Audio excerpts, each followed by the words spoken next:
The Chianti race journey started on last Wednesday, when we flew out to Chianti from Gatwick Airport. So I flew with my dad, mum and Lewis.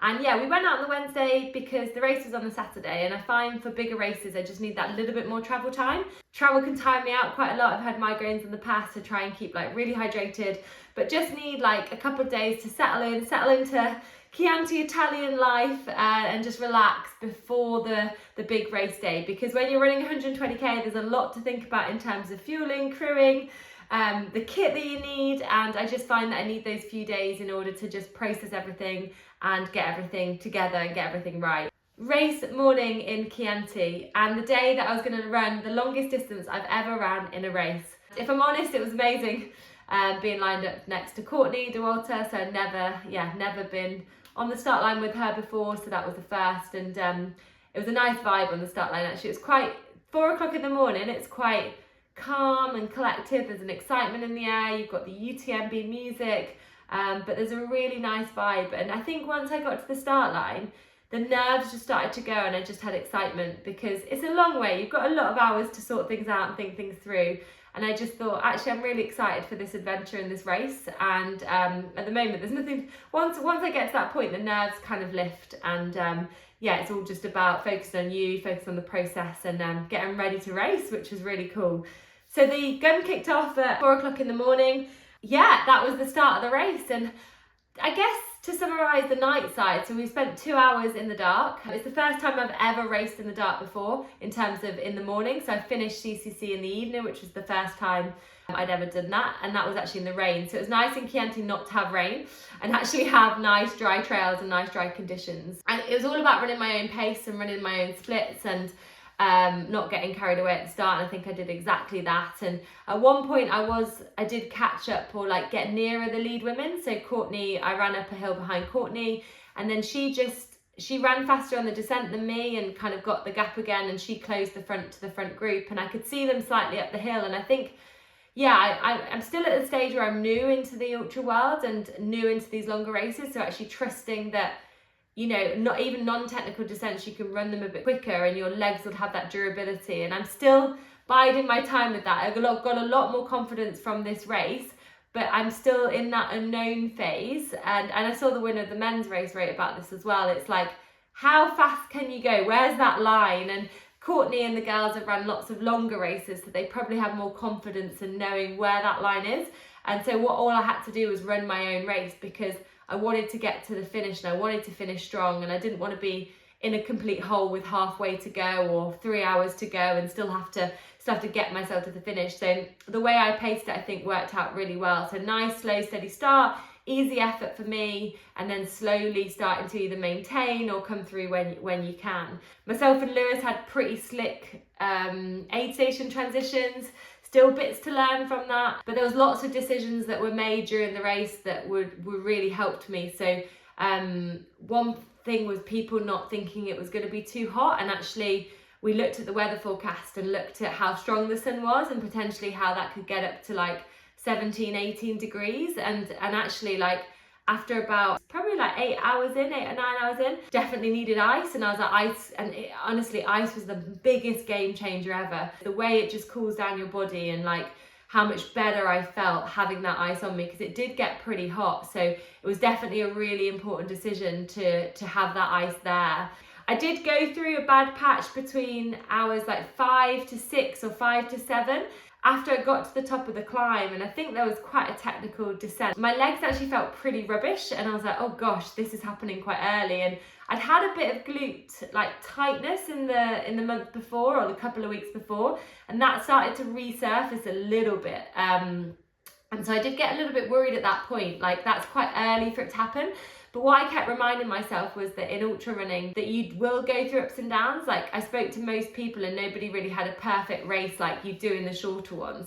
You do go through lots of ups and downs, and you can come out of them. So I remember getting to the descent, and then you go back up into an aid station, and I saw Lewis, and we hadn't planned to stop at that aid station because that was only about an hour in between the two aid stations, but you could tell it was getting hot at that point because I needed to stop for water, which was the right call.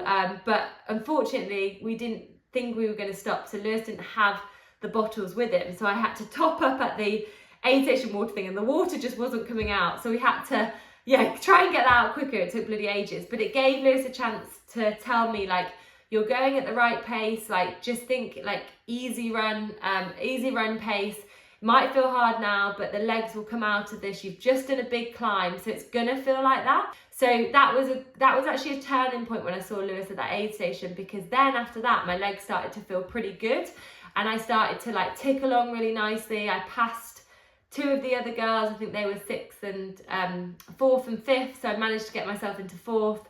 Found my running again, and my legs came back and they felt pretty good, but I knew that there's still a lot of hours into the race, so don't push it too much. And it's, again, not knowing where that line is. Like, if I pushed more to get that gap smaller, would my legs have blown, or would they have been able to handle it? Maybe looking back now, they might have handled it a little bit better, but again, it's all learnings. But the funniest thing is, I remember getting to, like, I looked at my watch and there was 50k to go, and I was like, oh, only 50k to go.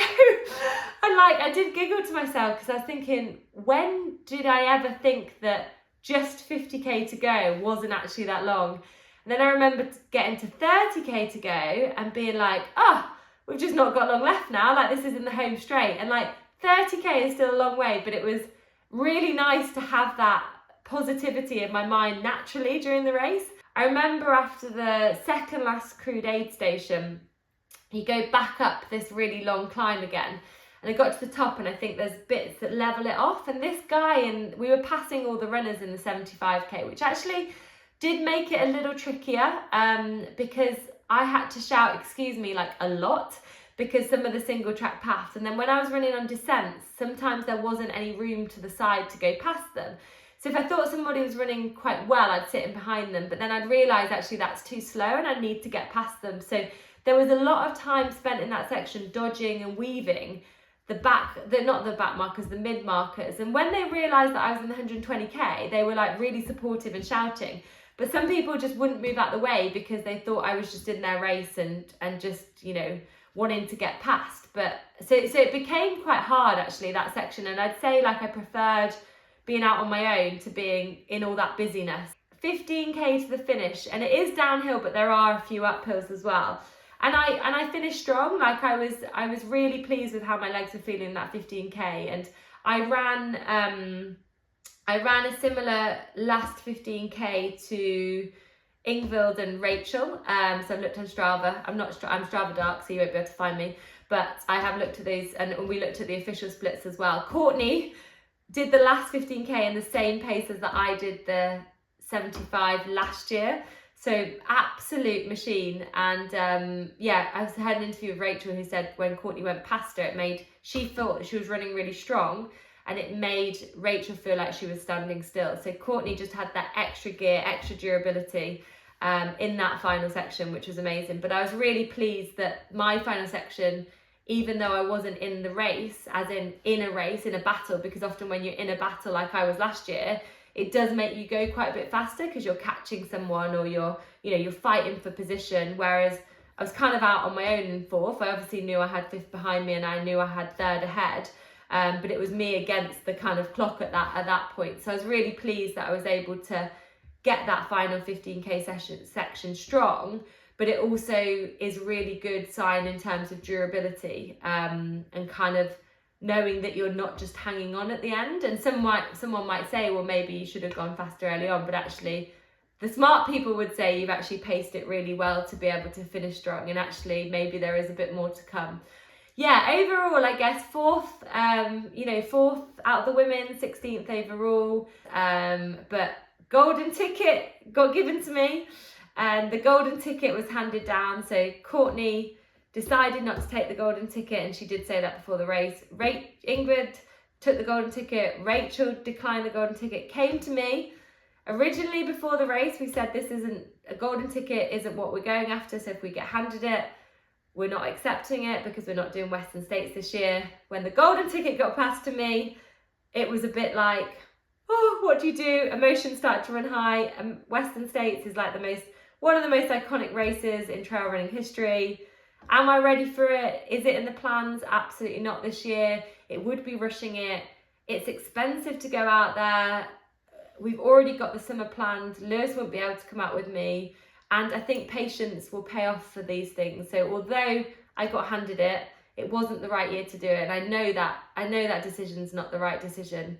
And so I passed it down to Lauren, Lauren came for the golden ticket. She came from America, wanted to race. Western States is in her race plan. She's done Western States before and it didn't go very well. And so it was quite a nice moment to be able to give her the golden ticket and give it to somebody who really wanted it and who wants to be on that start line. So it was quite a really nice moment, actually, that Rachel passed it to me. I passed it to Lauren, and Lauren was over the moon to have it. So good luck, Lauren, in Western States. We'll be rooting for you.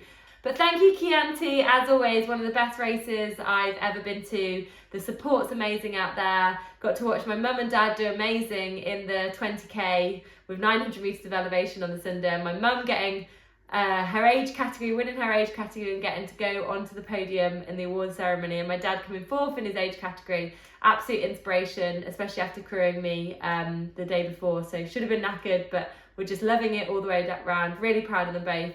And yeah, just a great family weekend for all of us as well. And yeah, Rada has treated us well again, so we will be back in the future.